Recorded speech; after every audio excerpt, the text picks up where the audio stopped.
তেনেকুৱা ঘটনা সঁচা মিছাটো আমি নাজানো এই কথাবিলাক ৰাইজে ওলোৱা গৰিমা গাৰ্গেতো আমাক কোৱা নাই এইবিলাক হৈছে ৰাইজৰ মাজত ওলাই থকা কথা কিন্তু জুবিন গাৰ্গৰ কিবা যে এক্সিছ বা কিবা বা যিকোনো এক্সেছ যে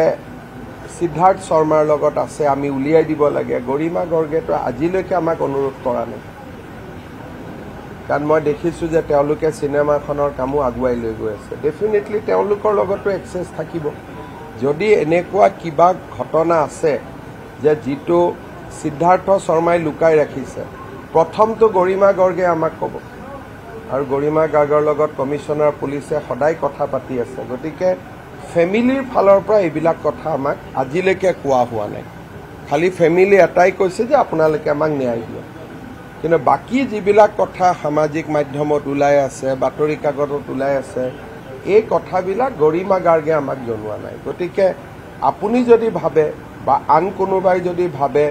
তেনেকুৱা কিবা তথ্য আছে মই আহ্বান জনাম আপোনালোকে যেন CIDক গৈ পুনে পুনে এই তথ্যখিনি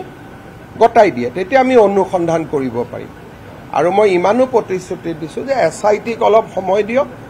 SITয়ে যদি কৰিব নোৱাৰে বা SITৰ কাম কাজত অসমৰ ৰাইজ সন্তুষ্ট নহয় আমি ইয়াক CBI লৈকেও প্ৰেৰণ কৰিম আপুনি বিচৰা বাতৰি পাব কেৱল নিউজ 18 এপত নিউজ 18 এপ ডাউনলোড কৰিবলৈ স্ক্যান কৰক এই QR কোড গুগল প্লে ষ্টৰতো পাব এই নিউজ 18 এপ